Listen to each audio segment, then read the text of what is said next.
Buenas noches, una nueva emisión de Gama del Sistema. Estamos grabando el sábado a las 19:20.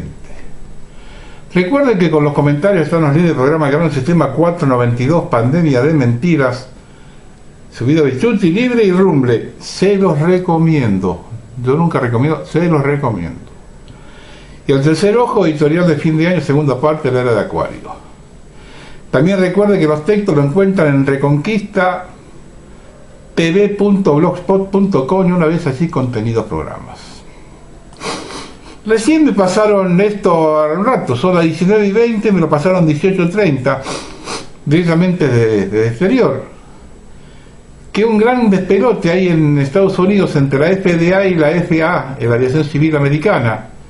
No podrían autorizar ningún piloto preservado al mando de aviones. Se retirarían las aseguradoras del mercado. Parecería que un piloto casi chocó un avión lleno de pasajeros por sentirse mal. Aterrizó el copiloto, que no tenía problemas. Tampoco los seguros querían cubrir a pasajeros con problemas de salud. Biden se lavó las manos, declaró que es un problema de cada estado. Aparentemente no vuela nada en Estados Unidos, no volaría nada. Nos lo pasaron recién. Tengo un videíto que me pasaron donde se pudo traducir más o menos eso.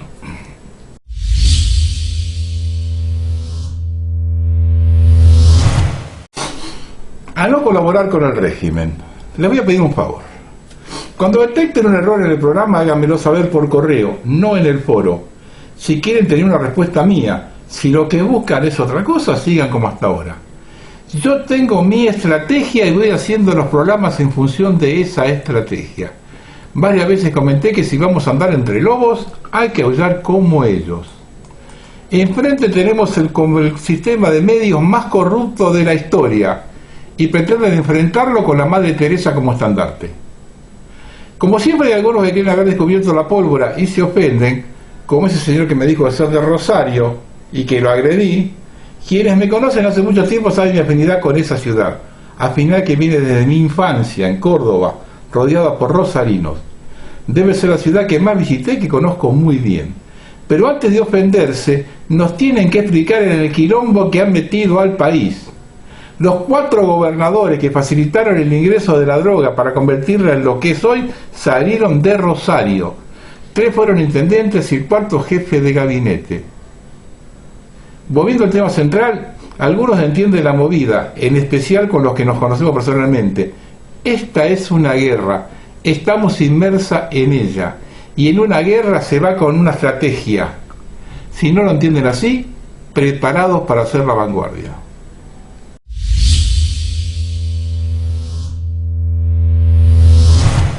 Bueno, y guarda acá, Esto lo publicó Striptease del Poder, 2022, burbujas financieras a punto de estallar. Ojo con esto, La inflación en Estados Unidos se trepó al 6.8% anual, la más alta en 39 años. Y en consecuencia la Reserva Federal salió a anunciar que en marzo dejará de comprar a mansalva activos privados para sostener sus precios. Y que concretará 3 subas de la tasa de interés de referencia en el 2022 y otras tantas en el 2023. Por su parte, Steve Roberts, socio del magnate George Soros, declaró a principios de diciembre en la publicación El Economista de España que el año por venir, este que estamos ahora, arrancará un largo mercado bajista, siendo este, según él, el escenario financiero que será el más devastador que se haya visto en su vida. Esto lo dice Soros. Por su parte, el consultor y conferencista de riesgos estratégicos y licenciado en política por la Universidad de Princeton, William Engdahl, autor de numerosos libros con una visión alternativa de los problemas actuales, publicó recientemente una con título ¿La Fed colapsará los mercados financieros globales para su gran reinicio? Las interrupciones de la cadena de suministros desde Asia, el transporte normal de camiones en América del Norte, están alimentando la peor inflación en 4 décadas en los Estados Unidos. El escenario está listo para que los bancos centrales derriben el sistema inflado por la deuda y preparen su gran reinicio del sistema financiero mundial. Sin embargo, no se trata de una cuestión de inflación como un proceso misterioso o temporal. El contexto es clave. La decisión de colapsar el sistema financiero se está preparando en medio de las medidas pandémicas globales de gran alcance que han devastado la economía mundial desde el principio del 2020. Se produce cuando las potencias de la OTAN, lideradas por la administración Biden, están inclinando al mundo hacia un mundo potencial, guerra por error de cálculo. Están vertiendo armas y asesores en Ucrania, provocando una respuesta de Rusia. Están aumentando las presiones sobre China, sobre Taiwán y librando guerras indirectas contra China en Etiopía y el Cuerno de África y en muchos otros lugares. El inminente colapso del sistema del dólar, que golpeará a la mayor parte del mundo debido a los lazos de deuda, se producirá cuando las principales naciones industrializadas se adentren de lleno en la autodestrucción económica a través de su llamado Green New Deal en la Unión Europea y Estados Unidos y más allá. Las políticas de cero carbono para eliminar gradualmente el carbón, el petróleo, el gas e incluso la energía nuclear han llevado a la red eléctrica de Estados Unidos al borde de importantes apagones este invierno, ya que la dependencia de energía eólica y solar poco confiable constituye una parte importante de la red. El 31 de diciembre, el nuevo gobierno alemán supervisa el cierre forzoso de 3 plantas de energía nuclear que generan la electricidad equivalente a todo el país de Dinamarca. El viento y la energía solar de ninguna manera pueden llenar los vacíos. En los Estados Unidos, las mal llamadas políticas reconstruir mejor de Biden han llevado los precios de combustibles a niveles récord. Subir los tipos de interés en esta coyuntura devastará al mundo entero, lo que parece ser precisamente el plan. Desde el principio de la década de 70, cuando el presidente Nixon le pidió a su amigo Arthur Burns, entonces director de la Reserva, que encontrara una manera de deshacerse de los datos mensuales de inflación al consumidor, políticamente dañinos que reflejaban el alza de los precios del petróleo junto con los granos, la Fed ha utilizado lo que llamaron inflación básica, que significa que los precios al consumidor aumentan menos la energía y los alimentos. El típico de acá del INDEC, que, bueno, ellos fueron precursores, parece. Hoy en día, el índice de precio al consumidor de Estados Unidos no incluye el costo de compra y financiamiento de vivienda, ni tampoco los impuestos a la propiedad o el mantenimiento y mejoramiento de viviendas. Estos factores se han disparado en todo Estados Unidos durante el último año. Ahora todo lo que falta es una declaración de la Fed de que la inflación es más alarmante de lo que pensaban y requería aumentos agresivos de tipo para sacar la inflación del sistema. Los mercados de Wall Street, hoy con acciones en máximos históricos, inflados, ayudados por tasas de la Fed cercanas a cero y 120.000 millones de dólares en compras mensuales de bonos también por parte de la Fed, se encuentran en un punto en que la Fed ha revertido la política. Por lo cual se espera ahora que a principios de 2022 podría comenzar una salida en pánico de las acciones, para salir mientras la ganancia obtenida todavía es buena. Esto a su vez probablemente desencadenará una venta de pánico y un colapso del mercado en forma de bola de nieve que hará que el reciente colapso de bienes raíces y acciones de China Evergrande parezca nada en absoluto.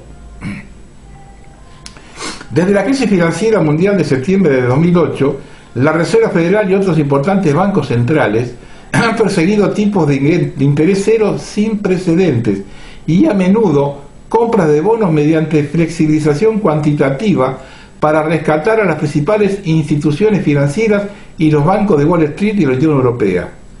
Tuvo poco que ver con la salud de la economía real. Se trataba del mayor rescate en la historia de bancos y fondos financieros con muerte cerebral. El resultado predecible de las políticas sin precedentes de la Fed y otros bancos centrales ha sido la inflación artificial de la mayor burbuja especulativa de acciones en la historia. Como presidente, Donald Trump señaló constantemente nuevos aumentos récord en las acciones como prueba del auge de la economía, a pesar de que, como hombre de negocios inteligente, sabía que era una mentira. Estaba aumentando debido a la política de tasa de interés cero de la Fed. Las empresas estaban pidiendo préstamos a tipos bajos, no tanto para ampliar la inversión en plantas y equipos como para recomprar sus propias acciones de mercado. Eso tuvo el efecto de impulsar las acciones de empresas como Microsoft, Dell, Amazon, Pfizer, Tesla y cientos más. Era una manipulación que encantaba a los ejecutivos corporativos, que poseían millones de acciones de su propia empresa como opciones. ganaron miles de millones en algunos casos, sin crear ningún valor real en la economía o la economía. ¿Qué grande es la burbuja actual del mercado de valores en Estados Unidos?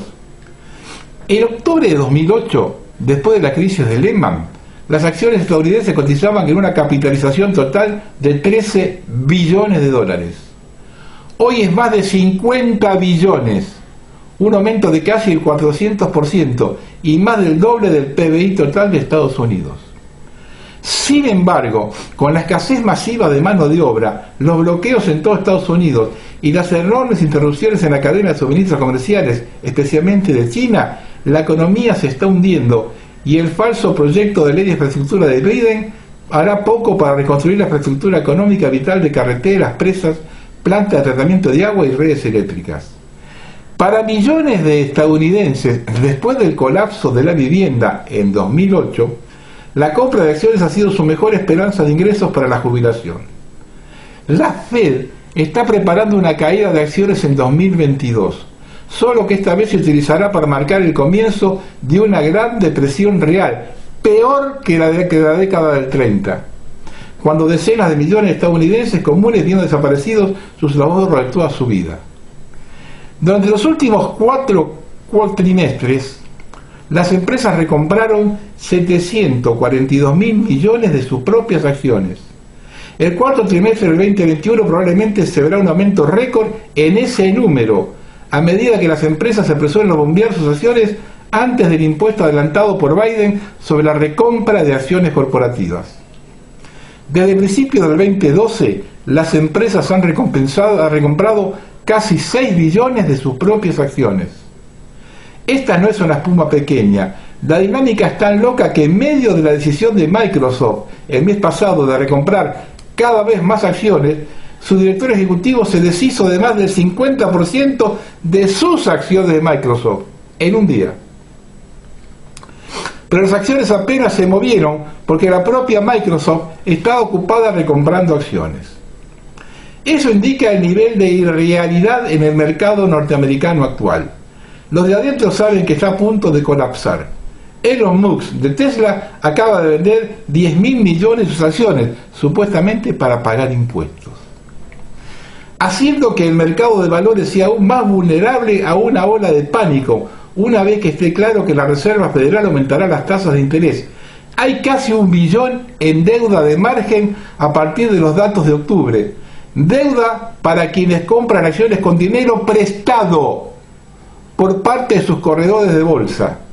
Una vez que comience una gran liquidación de mercado, probablemente a principios del 2022, los corredores exigirán el reembolso de su deuda de margen. Eso a su vez acelerará las ventas forzadas para cumplir con las demandas de efectivo. La sangre fluirá desde Wall Street a partir del 2022, cuando la reducción de compras de la Fed coge impulso a principios del año, combinada con un aumento de las tasas. Desde la era de la guerra de Vietnam, bajo el mandato del presidente Johnson, el gobierno de Estados Unidos ha manipulado los datos de empleo y la cifra de inflación para ofrecer una imagen mucho mejor de la que existe. El economista privado John Williams, de Shadow Government Statistics, estima que el desempleo real en Estados Unidos, lejos del 4.2 informado para noviembre, en realidad supera el 24.8%. Los déficits presupuestarios federales están alcanzando un récord de 3 billones al año sin un final a la vista. El aumento de las tasas en esta coyuntura precaria derribará el frágil sistema financiero norteamericano y mundial, allanando el camino para una crisis en la que los ciudadanos podrían pedir ayuda de emergencia en forma de dinero digital y un gran reinicio. Vale la pena señalar que todos los colapsos importantes de la Bolsa de Valores de Estados Unidos desde octubre del 29, incluidos 2007 y 2008, han sido resultado de acciones deliberadas de la Fed, disfrazada bajo las afirmaciones de contener la inflación. Esta vez el daño podría ser histórico. En septiembre, el Instituto de Finanzas Internacionales con sede en Washington estimó que los niveles de deuda global, que incluye deuda gubernamental, familiar, corporativa y bancaria, aumentaron de 4.8 billones a 296 billones a fines de junio. 36 millones por encima de los niveles prepandémicos. De estos 92 billones de dólares se deben a mercados emergentes como Turquía, China, India y Pakistán. El aumento de las tasas de interés desencadenará crisis de incumplimiento en todo el mundo, ya que los prestatarios no podrán pagar.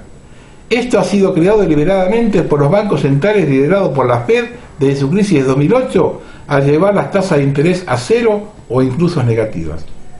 Ahí está el juego descubierto, señores. A prepararse.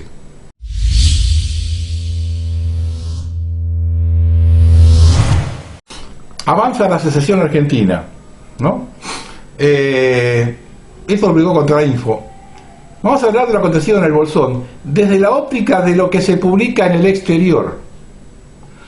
Tras la decisión judicial de desalojar un predio que la de la autodenominada comunidad mapuche Love Kenretreu ocupa desde mediados de septiembre, un grupo de encapuchados vandalizó la oficina de informes turísticos del Bolsón, intentó tomar el edificio y amenazó al personal que atendía a los turistas. Si desalojan, chau turismo. Escribieron como amenaza a los atacantes a las paredes del edificio municipal para luego refrendar en la plaza, la idea de la plaza, el turismo mata. Es un día muy difícil, estamos muy golpeados por el accionar de estos violentos, de esta gente que viene a destruir fuentes de trabajo.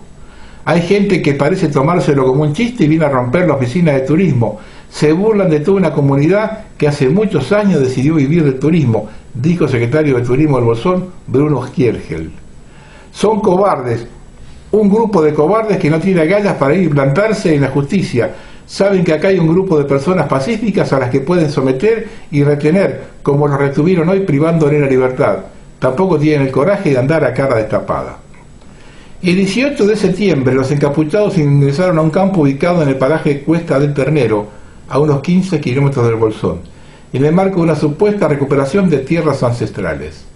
Una semana más tarde, en el marco de un operativo dispuesto por el Ministerio Público Fiscal rionegrino, el campo fue restituido al empresario Rolando Rocco, a quien el Estado provincial le concesionó las tierras para desarrollar una explotación forestal. Sin embargo, ahora más tarde los encapuchados lograron reingresar al campo donde todavía permanecen. La vandalización de la oficina de turismo este jueves 30 ocurre luego de conocer la decisión del juez de ratificar la orden de desalojo. Apenas el magistrado ratificó el desalojo, el grupo irrumpió en la oficina de informes turísticos de la localidad rionegrina, amenazando a los turistas que buscaban asesoramiento en esa dependencia, e insultando a los empleados, a quienes dejó encerrados en el interior durante varios minutos. Con aerosol dejaron inscripciones en las paredes y el frente de las oficinas, con leyendas como el turismo mata, Elías presente y Rocco asesino. Nos amenazaron y querían instalarse en el centro de informes con nosotros adentro, contó María Esther Barranco, una turista cordobesa que buscaba asesoramiento para realizar excursiones en la zona. Minutos después del ataque, efectivos policiales de la Comisaría 12 y de la Fuerza Especial CUER arribaron al lugar y custodiaron el edificio, pero el grupo continuó la manifestación por las calles del centro.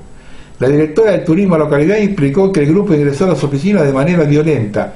Estaban encapuchados y gritaban. Eran como 30, por afuera se veían grupitos por todos lados. Estaban muy violentos y sacados. Y denunció la sustracción de equipos informáticos y equipos de comunicación que se utilizan para mantener contacto con los distintos refugios de montaña. En octubre del pasado, el gobierno rionegro estaba a horas de inaugurar un nuevo centro de informes turísticos en el acceso sur a la localidad, aunque las flamantes instalaciones fueron vandalizadas por desconocidos que ingresaron durante la noche e intentaron incendiarla.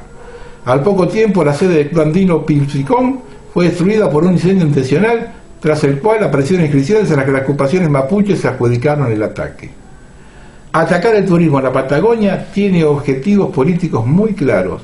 A nadie escapa la imbricación de la inteligencia británica detrás de las organizaciones con sede en Bristol, como la ya conocida Mapuche Nation.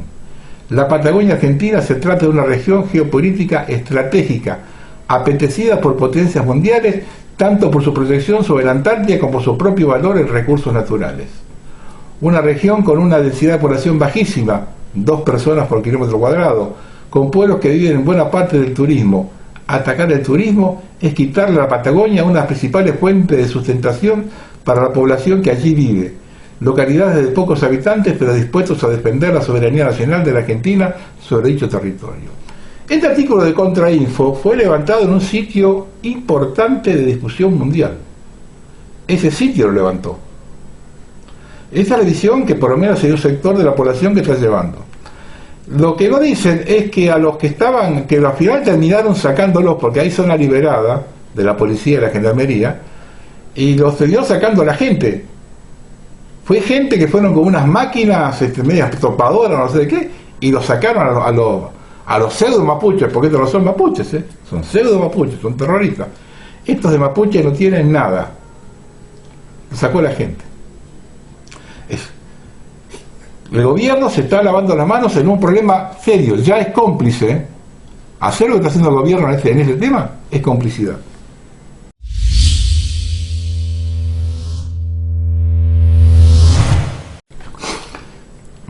Hoy insistí con el tierra por deuda. Esto es lo publicó Human Fall Free.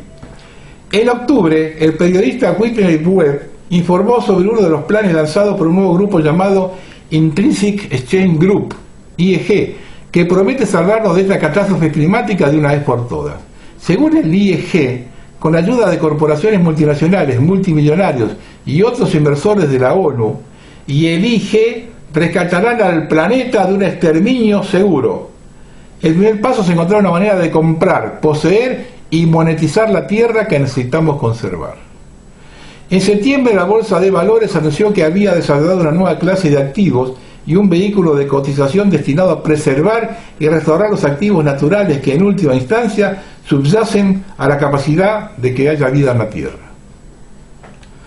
El vehículo conocido como Empresa de Activos Naturales ONAC, Natural Asset Company, permitirá la formación de empresas especializadas que poseen los derechos de los servicios ecosistémicos producidos en un determinado terreno, como el secuestro de carbono o el agua potable. Los activos naturales de estos NAC posteriormente serán mantenidos, administrados y cultivados por ellos. Los NAC utilizarán los fondos de estos activos naturales recién obtenidos y monetizados para ayudar a combatir el cambio climático, preservando las selvas tropicales, las montañas y los lagos, principalmente en el extranjero. También prometen cambiar las prácticas de producción agrícola convencionales de las granjas para hacerlas más eficientes y sostenibles. Pero los creadores de NAC reconocen que el objetivo final es extraer billones de ganancias de procesos naturales como la fotosíntesis, aplicar valores intrínsecos a los procesos naturales y luego monetizarlos. En pocas palabras, ecosistemas completos y los beneficios que las personas reciben de ellos se convertirán en activos financieros. Los activos incluirán la producción de alimentos, el turismo, el agua potable, la biodiversidad, la polinización e incluso el secuestro de carbono. Los activos serán propiedad de corporaciones y las acciones de estos activos se venderán en Wall Street. Como señala IEG, el NAC es solo un emisor del activo natural, mientras que los activos que representan el NAC pueden ser adquiridos por inversores como BlackRock. Estos inversionistas incluyen inversionistas institucionales, inversionistas privados, individuos e instituciones, corporaciones, fondos soberanos y bancos multilaterales de desarrollo. Todo esto solo es posible si la propiedad de la tierra se transfiere a los bancos. Pero el sitio web de IEG informó recientemente que a principios de noviembre una alianza de banca privada e instituciones financieras liderada por la industria y convocada por la ONU anunció sus planes en la conferencia COP26, lo de Escocia, en Glasgow. El grupo se llama Glasgow Financial Alliance for Net Zero y el objetivo es revisar el papel de las instituciones financieras mundiales y regionales, incluidos el Banco Mundial y el Fondo Monetario, como parte de un plan más amplio para transformar el sistema financiero mundial. Según el propio informe de progreso del grupo, el grupo apunta a fusionar estas instituciones con los intereses de la banca privada que componen la alianza y crear un nuevo sistema de gobernanza financiera global. Para obtener la tierra para la NAC, necesaria para la NAC, las naciones en desarrollo se verían obligadas a establecer entornos comerciales beneficiosos para los miembros de la alianza y abrir tierras. Esto se puede lograr de varias formas, incluidos los canjes de deuda por naturaleza. Este proceso es donde el país acreedor condona una parte de la deuda pública bilateral de una nación deudora a cambio de compromisos ambientales de ese país.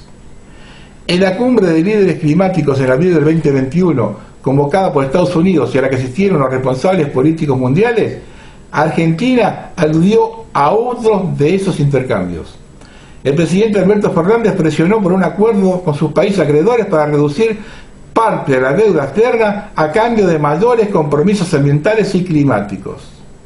Es decir, cuando un país latinoamericano debe dinero, abre su tierra para pagar la deuda o los intereses de la deuda. Este proceso normalmente se conoce como diplomacia de trampa de deuda o simplemente trampa de deuda. Los bancos multilaterales de desarrollo, como el Banco Mundial, apalancan la deuda de los países en desarrollo por obligarlos a privatizar los activos públicos. La otra forma en que se puede lograr este acaparamiento de tierras es mediante el uso de poderosos grupos internacionales como la ONU, para presionar a los países en desarrollo a desregular y abrir sus tierras a la privatización debido a la amenaza urgente y mortal del cambio climático.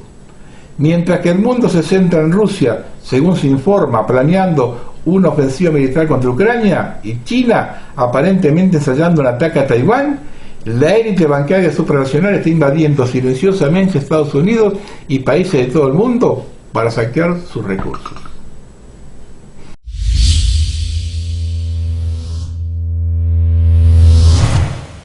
Y esto que voy a decir ahora tiene que ver con esto.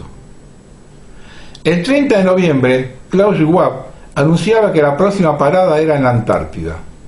Mucho antes, en abril, Christine Lagarde anunciaba importante reunión en la Antártida en diciembre. Ambos se reunieron el 13 de diciembre en la isla Rothschild, pegada a la Antártida, en un territorio que estaba reclamado por Argentina y por Chile como propio.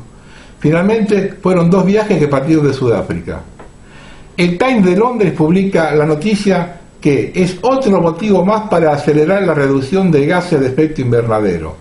La comunidad científica está muy preocupada por las consecuencias que tendrá un aumento de temperatura sobre la Antártida. Que Klaus Schwab vaya ahí es parte de su circo. Ahora la presencia de Christine Lagarde viene a confirmar que ya se sienten dueños del planeta y que van a hacer lo que se les antoje porque nadie puede detenerlos.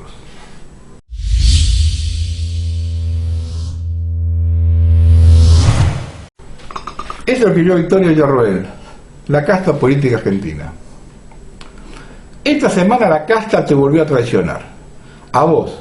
Luego de las promesas de campaña, la mayoría de Juntos por el Cambio en Provincia de Buenos Aires apoyó la reelección indefinida de los intendentes del conurbano, favoreciendo lo que quieren perpetuar en sus cargos, porque lo importante para la casta política es anclarse en el poder. En Córdoba, el diputado Orlando Ardú, de la UCR, presentó un proyecto de ley para legalizar el juego online y ante su negativa a retirarlo, fue suspendido por su partido. Otro ejemplo de la especulación y el azar lúdico. 2 diputados nacionales de Juntos por el Cambio, Gabriela Brouwer, de CONI, y Álvaro González, estuvieron ausentes en la votación de bienes personales convocadas por su propio espacio. Ambos diputados no fueron sancionados por Juntos por el Cambio en una nueva muestra de hipocresía e inmoralidad, mientras más del 40% de nuestro pueblo vive en pobreza y el 11% de indigencia, 2 diputados retrozaban en Disney y en Alemania. Finalmente, hoy una senadora riojana que ingresó con una alianza con Cambiemos, del que luego se separó para formar su monobloque, dio quórum en ese recinto para que el oficialismo imponga su proyecto de bienes personales, votado una semana antes gracias a la ausencia de los 2 diputados que mencioné antes. Ante la profunda crisis institucional, donde gran parte de la oposición convalida el oficialismo en los hechos, nosotros no podemos más que repudiar la convivencia que debilita nuestro sistema democrático, socava la escasa confianza de los argentinos y sus representantes e impide la recuperación de nuestro país del mal enquistado en el poder basado en la corrupción, la impunidad y la perpetuación de funcionarios en los cargos. Sobre este final le digo a Victoria, lamentablemente, esta es la democracia que construyeron durante 40 años. Esto así, como está ahora, la única forma de corregirlo es cambiarlo.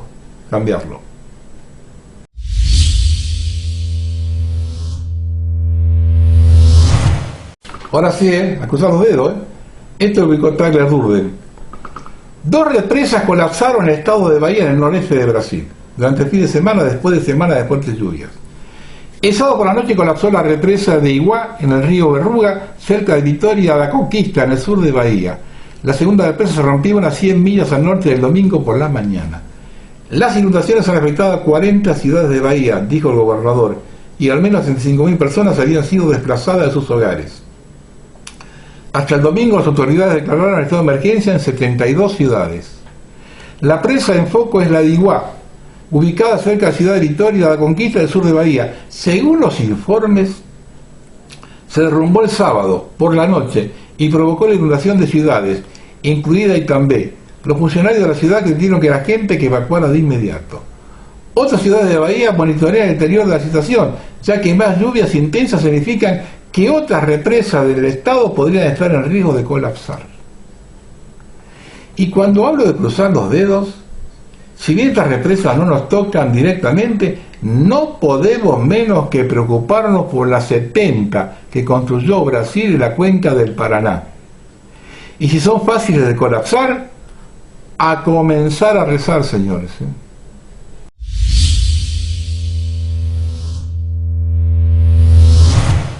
Bueno, las habituales noticias de la madre patria, ¿no? Vengo insistiendo que el sistema de crédito chino en el que es el que quieren imponer en el planeta. Pues bien, a los infractores a las normas en China los hacen desfilar con carteles en el pecho. Yo sé que aparecerá algún tonto que dirá no tengo nada que ocultar. A eso les reitero que las normas las determinan ellos. Veamos los videos.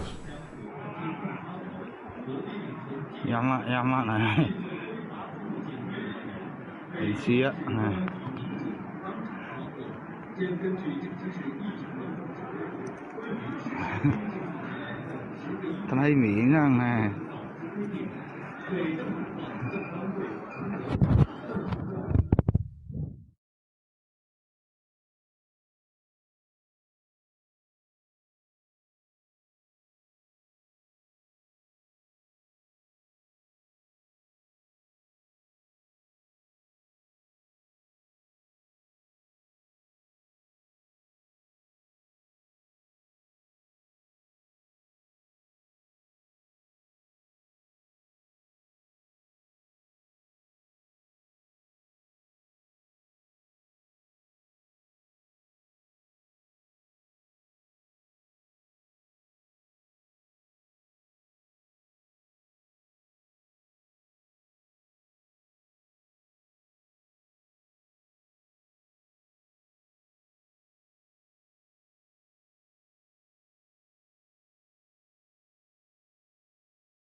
Otra noticia muy buena para los profesionales.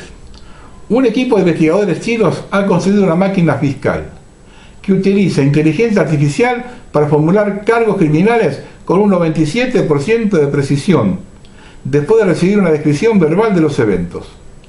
La máquina fue programada en base a información compilada de más de 17.000 casos registrados entre 2015 y 2020 y es capaz de presenciar cargos correctamente por los 8 delitos más comunes en Shanghái, incluido fraude con tarjeta de crédito, robo, así como buscar peleas y provocar problemas. Los investigadores aseguran que la tecnología podría reducir la carga de trabajo diaria de los fiscales, permitiéndoles así concentrarse en tareas más difíciles. El sistema puede reemplazar a los fiscales en el proceso de toma de decisiones.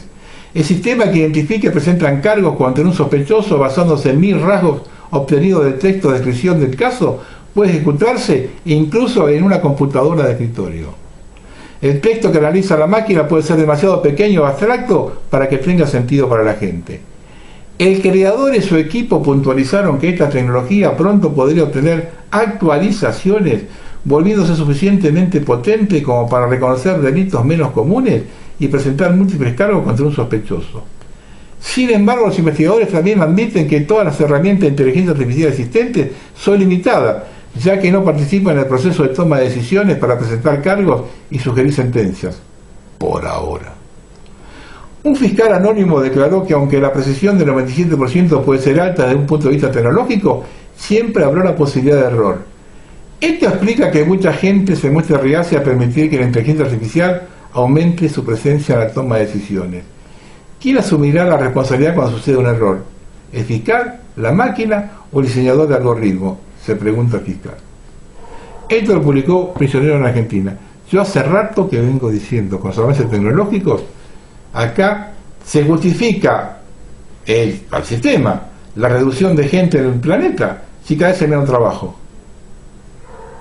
Va a pasar con los médicos, porque pronto usted va a ir a una computadora, le va a decir los síntomas que tiene y la computadora le va a decir cuál es el problema y lo va a derivar. Van a quedar nadie del trabajo, y no estamos hablando solamente de un tornero, Acá los profesionales se van a quedar sin trabajo en cualquier momento. Ese es el siglo que les viene. Nadie reacciona, avanti.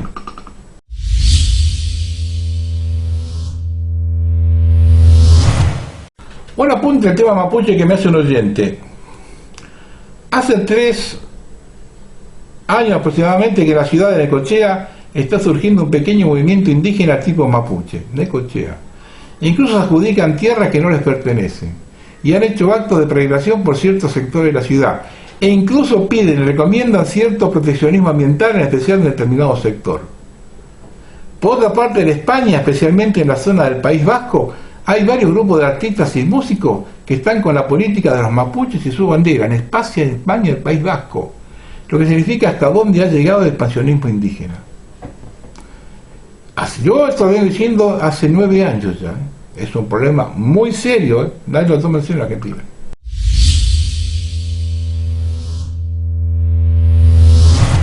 Dos cositas que demuestran que este es un siglo maravilloso, ¿no? La NASA reclutó a 24 teólogos para participar en su programa del Centro de Investigación Teológica, CTI, de la Universidad de Princeton. El grupo evaluó cómo reaccionarán los humanos si se encuentra la vida extraterrestre en otros planetas y cómo el descubrimiento afectará nuestras ideas sobre los dioses y la creación. El doctor Andrew Davison, sacerdote y teólogo de la Universidad de Cambridge, con un doctorado en bioquímica de Oxford, es uno de los teólogos. Esto lo escribió Stacy Liberatore. Fíjese en dónde está esta gente, en dónde está el enemigo ya. Los gobiernos piden represiones de Telegram, porque algunas personas lo utilizan para organizar protestas contra la epidemia. Las noticias falsas de los medios de comunicación alemanes como Tagesschau y Deutsche Welle han enmarcado constantemente a Telegram como un lugar de reunión para conspiraciones peligrosas, desinformación sobre vacunas y la fuerza impulsora detrás de las protestas violentas. Por todo.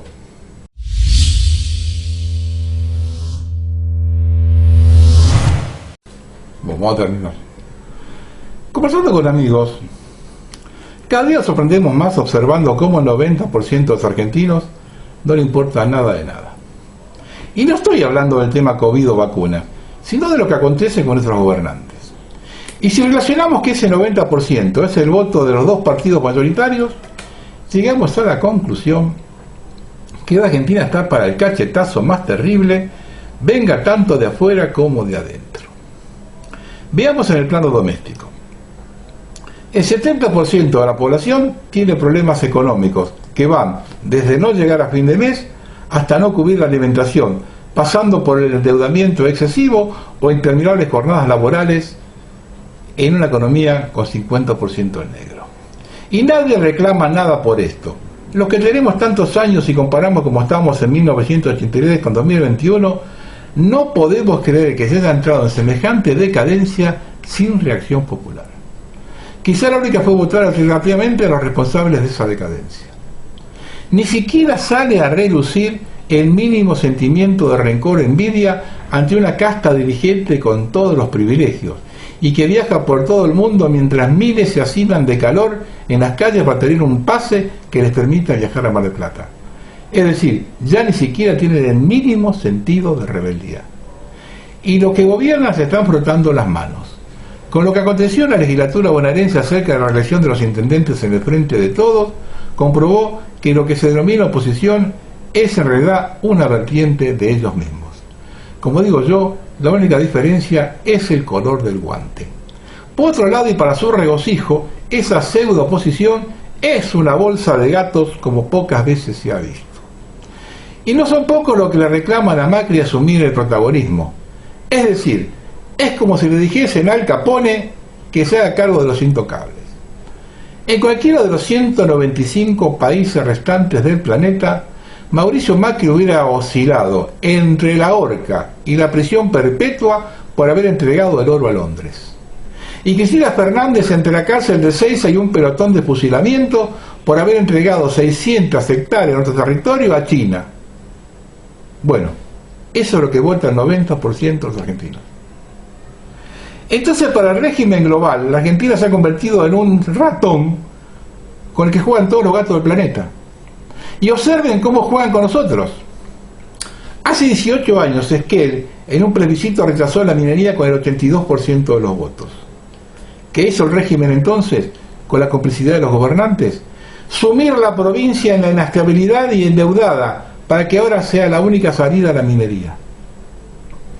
Pues bien, Diego Diringer, en un sitio prominero, dice lo siguiente: pasaron 18 años desde que la ciudad chubutense de Esquel inauguró una ola nacional de rechazo a la minería con un plebiscito en el que el 82% de ese departamento votó en contra del proyecto.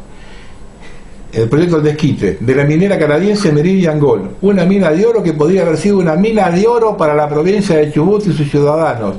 El oro quedó bajo tierra en un país que tiene 42% de pobreza. ¿Cuántos compran este mensaje, no? Le respondo al señor Dillenberger y le pido que no mienta más. Hace cerca de 30 años que la minería opera en Catamarca y la pobreza actual alcanza el 46%, 4 puntos más que la media del país. Y San Juan, otro emblema minero, tiene una pobreza del 40%, pero lógico, a una ciudadanía que no le importa nada de nada y sigue votando con el síntoma del síndrome de Estocolmo, mensajes como este le entran por un tubo. Lo dije hace poco y lo reitero: se llevan nuestros recursos y luego de restar los subsidios no nos queda nada. Y en Chubut vamos a tener que pagar para que se lleven el oro, porque además de los subsidios comunes de todo el país, se suma el de embarque en puertos patagónicos. Las mineras le quedan regalías por declaración jurada, no hay control de nada.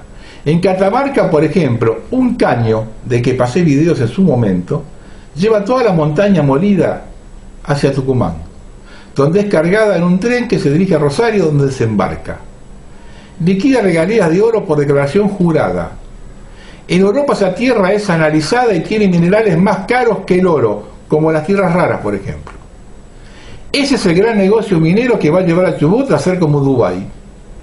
El problema es que el 99%, el 90% de la gente lo cree y vota. Observando el día a día del pueblo argentino, solo pueden salvar dos cosas: un conflicto externo de envergadura, como los que yo vengo relatando, la Reserva Federal generando un caos global o una guerra. Cualquiera de los dos o ambos son objetivos del nuevo orden mundial. Aquí, eso dejaría un gobierno colgado del pincel. Sin plan B, obvio, si no tienen plan A. La otra es que la soberbia abundante en nuestra clase dirigente, y más aún en la pareja gobernante, propia de alguien que no tiene oposición, o dicho de otra forma, tiene una bolsa de gatos enfrente, les haga cometer un error muy grosero, pero que tiene que ser muy, muy grosero. Si alguno de estos escenarios se da solo, podrá tener alguna posibilidad de protagonismo algún grupo realmente organizado que se pueda movilizar con rapidez. Y la única forma de hacerlo, con el tiempo que nos queda, es hacer una fundación de movimiento de varios grupos, acordando 5 puntos básicos y comenzar a aglutinar en base a esos 5 puntos. Un sexto punto queda para discutir cuando se logren los objetivos. Si no se hace así, va a ser difícil moverse contra la infiltración. El enemigo comienza a enviar gente que quiere abrir el abanico de coincidencias y terminan enviando todo a una vía muerta. Típico del comunismo, discutir todo, absolutamente todo. Para resumir, quien no quiera cerrar un arreglo en base a 5 puntos, queda fuera. Si nada de esto acontece, comencemos a escudriñar bien los movimientos del régimen para ver hacia dónde nos llevan y qué podemos hacer para que no sea tan doloroso. Lo primero es un puré de analgésicos, porque nos va a doler mucho, y sin vaselina mucho más. observando lo acontecido en el Congreso esta semana, donde el oficialismo consigue quórum porque los legisladores de Juntos por el Cargo se van de joda al exterior y le sancionan leyes impositivas que perjudican a aquellos ciudadanos que votaron a estos legisladores que se van de joda, lo que más llama la atención es que nadie reclama nada. Y acá no estamos hablando de miedo, sino de desidia. Y observamos cómo saca pecho Kicillof, a 2 meses de lo que algunos calificaron como paliza histórica en las últimas elecciones. Solo me queda de desearle buena suerte a quienes se van de vacaciones por la provincia de Buenos Aires. Van a perder buena parte de su tiempo y no poca mala sangre para satisfacer los caprichos del gobernador. Pensándolo bien, quizá otra cosa no merezcan. Si a 2 meses de la paliza histórica hacen esto, a cruzar los dedos. Estamos hablando del estalinismo más duro, resentidos, envidiosos. ¿Quiere una muestra? Los venezolanos varados en Ezeiza. Observando los últimos movimientos de Kicillof, los incendios de Bariloche y la zona liderada del Bolsón, esto no es joda, señores. A prepararse para el peor año de la historia. Esto recién comienza. Buenas noches.